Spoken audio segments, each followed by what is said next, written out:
everyone, welcome to Rising Sun Premier School online classes, class 7. Children, today we are going to start a new chapter of geography, class of 7th. The name of the chapter is Natural Resources, Land, Soil, Water and Wildlife. Chapter number 2, Geography. Now let's start with the chapter 2, Land, Soil, Water, Natural Vegetation and Wildlife Resources.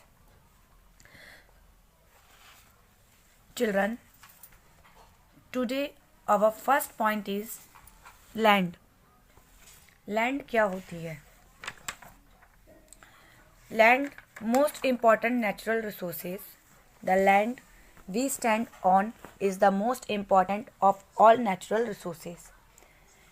It include all other resources such as mineral, forest, the life form above the below of surface, plant and animal, soil, surface, water and others. It covered 30% of total area of the earth's surface and 70% area covered by water. Uneven distribution of population.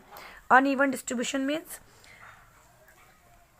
किसी जगह ज़्यादा लोग रहते हैं, किसी जगह कम लोग रहते हैं, तो ये डिपेंड करता है on the basis of characteristics of land and climate. यानी कि ये डिपेंड करता है वहाँ की लैंड की जो कैरेक्टरिस्टिक्स है और उसकी जलवायु में. ठीक है, तो ये डिपेंड करता है.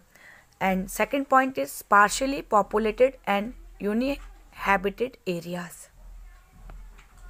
स्पार्शली populated and uninhabited area means कि कम आबादी वाला एरिया, यानी जहाँ पर लोग बहुत कम पाए जाते हैं, लोग बहुत आबादी कम रहती है, यानी पॉपुलेशन बहुत कम पाई जाती है.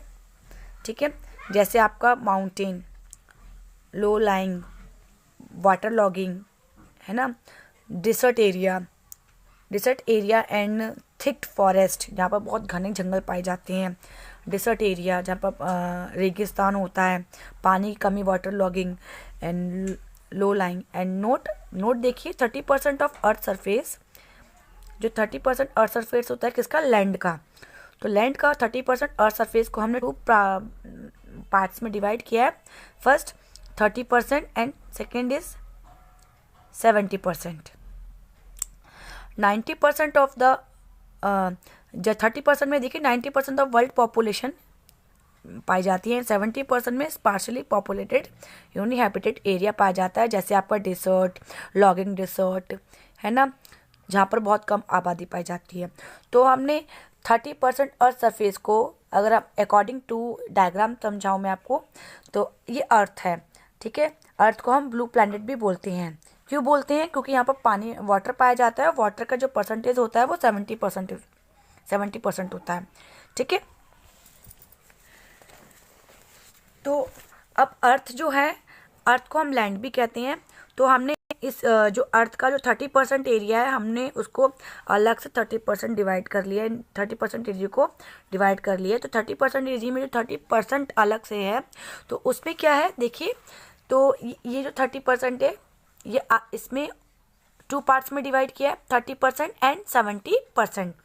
30% में वर्ल्ड पॉपुलेशन जो कि 90% पाई जाती है ना.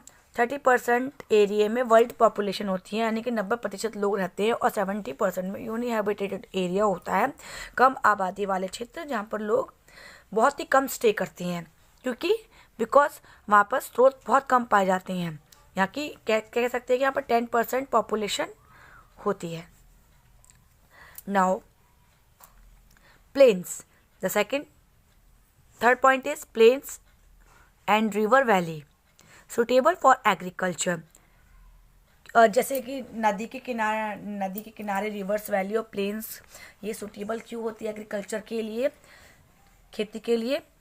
डिसेंटली पॉपुलेटेड एरिया, और यहाँ पर बहुत ही ज़्यादा घना एरिया पाया जाता है पॉपुलेशन का. ठीक है, इसको 2 फैक्टर्स में देखते हैं. पहला, फर्स्ट लैंड यूजेस में. लैंड यूजेस यहाँ पर सबसे ज़्यादा एग्रीकल्चर होता है. फैक्ट्री एग्रीकल्चर यानी खेती होती है, फॉरेस्ट्री पाई जाती है, माइनिंग होती है, बिल्डिंग, हाउसेस, रोड्स वगैरह बनते हैं. सेटिंग अप ऑफ इंडस्ट्री, सबसे ज़्यादा इंडस्ट्रीज बनाई जाती हैं यहाँ पे. ठीक है। Factor determine use of land. अब factor determine use of land के अकॉर्डिंग देखते हैं हम इसे। फर्स्ट आपका topology.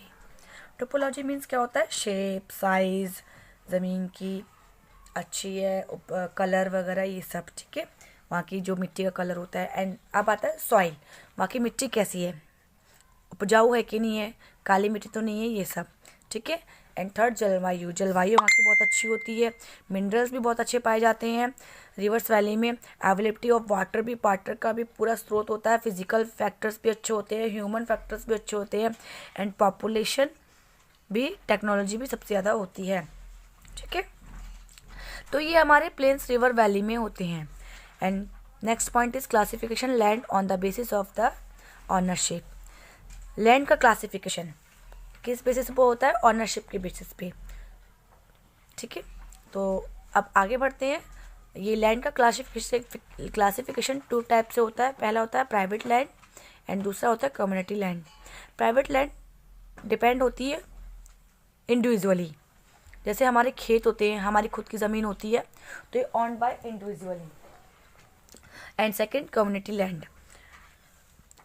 owned by the community for common use like collection of the fodder, fruits, nuts and herbs, also called common property resources, ठीक है।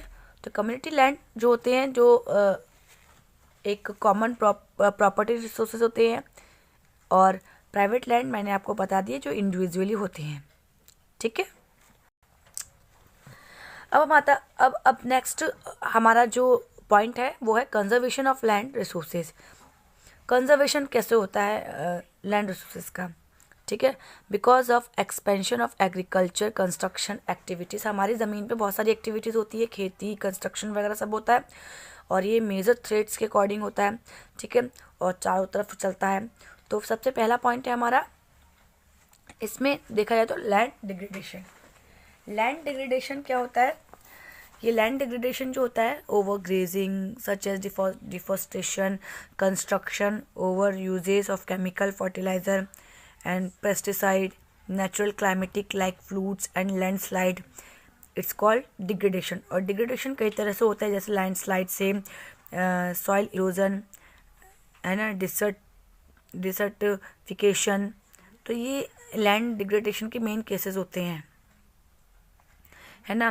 Land degradation take place due to following reason, changing in land form, है ना, and overgrazing means overgrazing by domestic animals and large scale degrade of by land by removing the vegetation, है ना, and degradation by mining and quarrying, degradation by industrial dust. तो ये conservation of land का एक common steps है। Afforestation and control over grazing, plantation of shelter and growing of thorny brushes established and sand dunes. देखिए some of the common method uses conserve land resources are afforestation, land reclamation, check on overgrazing, regulatory uses of chemical pesticides, उसमें जो खाद वगैरह दे रहे हैं वो उसको check करते रहना चाहिए कि वो उसमें ज़्यादा तो केमिकल नहीं मिले हुए हैं।